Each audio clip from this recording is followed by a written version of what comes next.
Well, in this video, we are going to study about the article number 15.9. This is the production of amplitude modulated wave.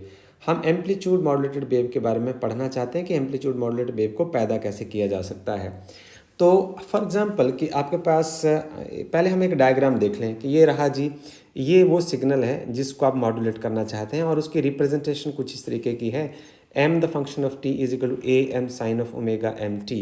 तो इसको हम कुछ इस तरीके से लिख सकते हैं कि देखिए ये रहा इक्वेशन जिस सिग्नल को आपने मॉड्यूलेट करना है। This is A M sine of omega M into T. This is equation number 1, right. तो मॉड्यूलेट करना किसके ऊपर है? ये आ गया C the function of T is equal to A C sine of omega C into T. इसके ऊपर आपने इसको मॉड्यूलेट कर देना है। हम इनिशियली क्या करेंगे कि जब मॉड्यूलेट कर देंगे तो इसकी इक्वेशन किस तरीके की बन जाएगी। You can write it like this, X the function of T is equal to this is A M sine of omega M into T plus this is A C sine of omega C into T. अब इसमें आप दोनों को जोड़ देंगे। इसके बाद आप क्या करेंगे? इसके बाद आप इसको एक स्क्वायर लॉ डिवाइस से पास करेंगे। We will pass it through a square law device, right. We will pass इस through a square law device. फिर सवाल है कि क्यों पास करेंगे? आपका जो वेव है वो कुछ इस तरीके का बन जाएगा। आपका जो सिग्नल है वो ऐसा हो जाएगा Y the function of T, it will become non linear. So this has the mathematical representation like this, we X the function of T plus C another constant X the function of T का square हो जाएगा। Okay, so this is equation number 3 and this is equation number 4। Okay, so now will proceed for the next page for the further mathematics. इसके लिए हमें अगले page पर चलना है। हम देखें यहाँ कि हमारे पास इक्वेशन कुछ बनेंगी। X the function of T जो है हमारे पास आया, X the function of T यहाँ लिखते हैं। हम ऐसा लिखें, हमारे पास है X the function of T जो दोनों सिग्नल को जोड़ के आएगा, that is A M sine of omega M into T plus A C sine of omega C into T, right. और दूसरी हमारे पास इक्वेशन है Y the function of T is equal to B time X the function of T plus another constant C, this is x square and the function of t. Okay, so by using this equation, by using x the function of t in equation number, by using the x the by using equation number 3 in equation 4, by using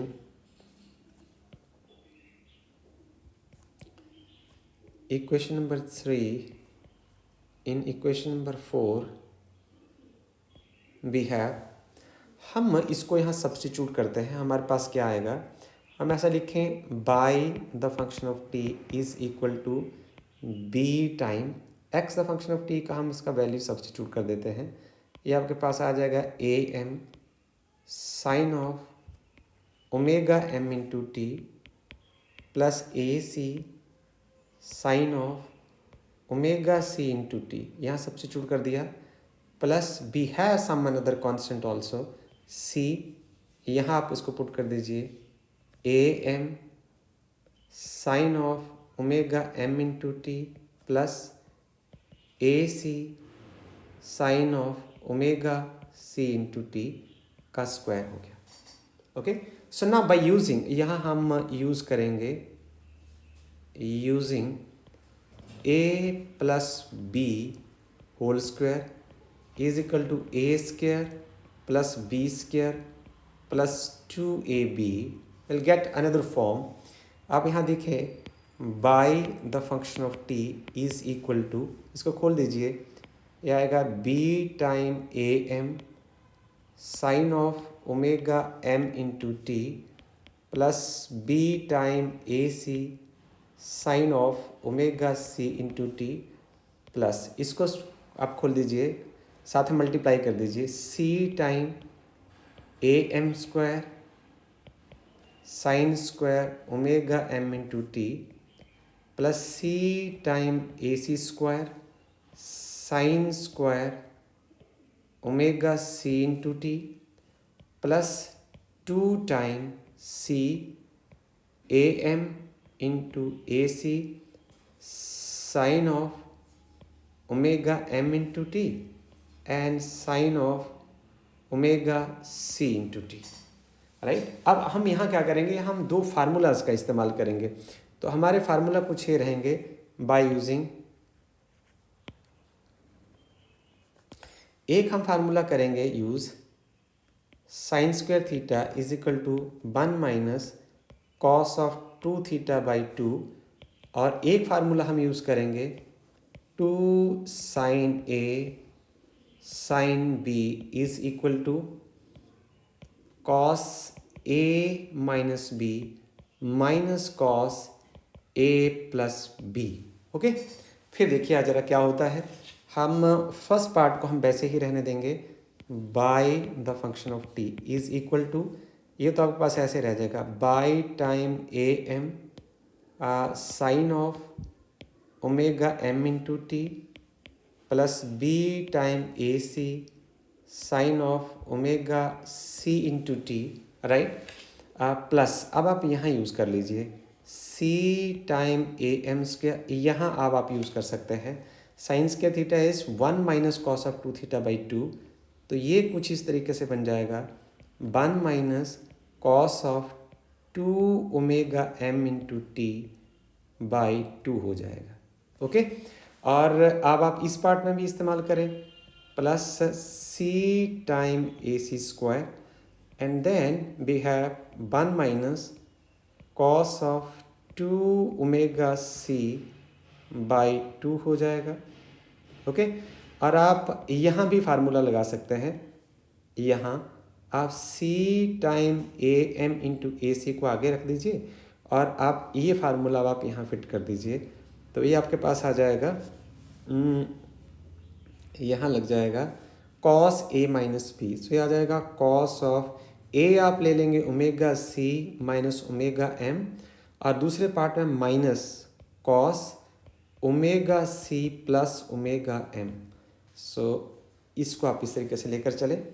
अब हम लिखते हैं आगे by the function of T. अब आप देखें change कितना आएगा, B time A M sine of omega M into T plus B time A C sine of omega C into T. आप इसको खोल दीजिए, आपके पास आ जाएगा C time A M square by 2 minus C A M square by 2 cos of 2 omega M into T. यहाँ आपने खोल दिया, इसको पहले यहाँ मल्टीप्लाई किया, फिर आपने इसको यहाँ मल्टीप्लाई किया। आगे चलिए, अब हमारे पास अगली टर्म आएगी C time A C square by 2 minus C time A C square by 2 and cos of 2 omega C into T. आ गया, फिर खोल दीजिए, यह आएगा C time A M A C cos of omega C minus omega M minus C time A M into A C cos of omega C plus omega M, ऐसे आ जाएगा। यार ध्यान से देखिए, हमारे पास जो दो टर्म ऐसी हैं, इसमें आप इन दो टर्म पर अपना ध्यान लगाइए। एक टर्म ये है और एक टर्म ये है, इसमें जो सारे पैरामीटर्स हैं वो कांस्टेंट हैं। तो हम इसको ज़रा कुछ इस तरीके से लिखें, ये देखिए, Y the function of T is equal to B time A M sine of omega M into T plus B time A C sine of omega C into T plus C time A M square by 2 plus, okay, इसको थोड़ा सा हटा के लिखते हैं, आप इसमें common आ जाएगा, सी बाई 2 को आप कॉमन ले सकते हैं, ये आ जाएगा A M square plus A C square by 2। Okay, आगे आप लिखिए minus C by 2 A M square cos of 2 omega M into T minus C time A C square by 2 cos of 2 omega C into T plus C time A M into A C cos of omega C minus omega M minus C time A M into A C cos of omega C plus omega M. So ये वाली जो हमारे पास term आएगी, this term is called D C term. इस term को हम बोलते हैं डी सी टर्म। क्यों? Because there is no variation at all. C आपके पास एक कांस्टेंट है, ए एम स्क्वायर जो ये जो मॉड्यूलेटिंग सिग्नल है उसका एम्पलीट्यूड है, कांस्टेंट वैल्यू है, और एक कैरियर वेव का एम्पलीट्यूड है उसका स्क्वायर है, तो ये भी कांस्टेंट वैल्यू है। जरा आप ध्यान दें, अब आप देखने वाली बात है, यहाँ समझने वाली बात है।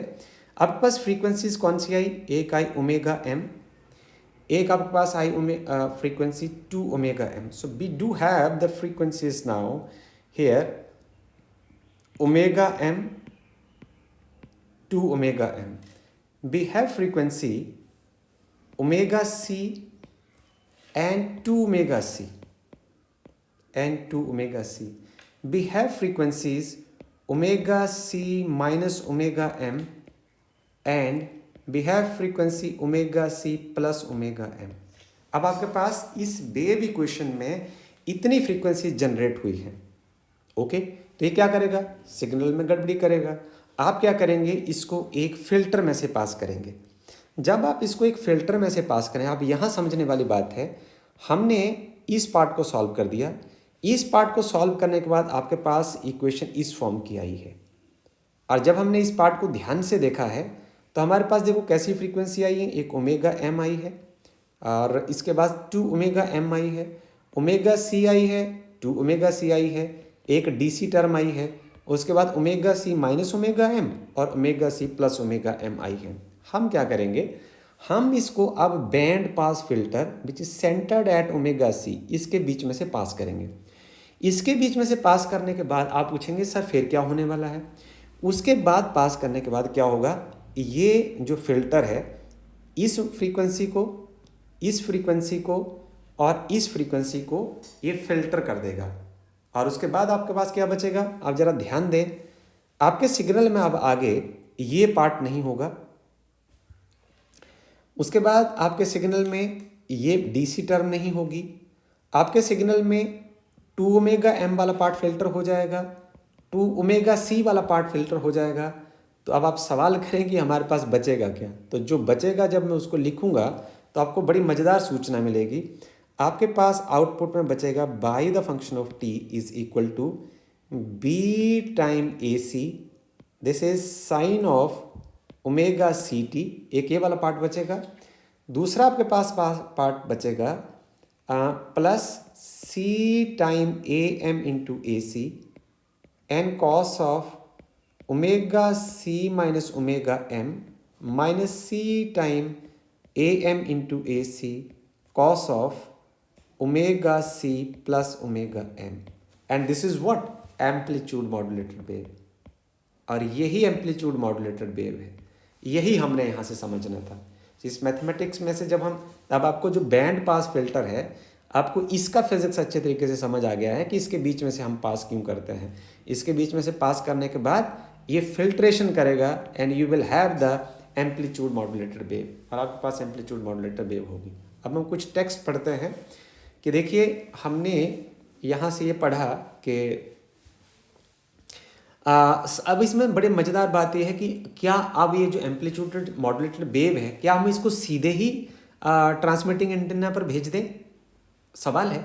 अब आपके पास एम्पलीट्यूड मॉड्यूलेटेड वेव आ गई, तो क्या हम सीधे इसको ट्रांसमिटिंग एंटीना के पास भेज दें? No, it is to be mention that कि जो मॉड्यूलेटेड सिग्नल है can not be transmitted as such. इसको सीधा सीधा आप ट्रांसफर नहीं कर सकते, ट्रांसमिट नहीं कर सकते। So modulator is to be followed by the power amplifier. आपने क्या करना है? इसके बाद इसको पावर एम्पलीफायर के साथ ऐड कर देना है, यहाँ अटैच कर देना है। तो पावर एम्पलीफायर का हमने कंसेप्ट पढ़ा है कि जब कभी भी अटेन्युएशन होती है तो हम उसके बाद क्या करते हैं? उसको पावर एम्पलीफायर के साथ जोड़ते हैं और वो उसके एनर्जी लेवल को बढ़ा देता है, which provide the necessary power and then modulated signal is to be fed to the antenna. फिर हम ट्रांसमिटिंग एंटीना के थ्रू जो है वो रेडिएट कर देते हैं and at the receiver end, and then it is received. So this is all about this interesting article. I hope that you have understood it well. If you have any question, problem, you can write in the comment box. Thank you.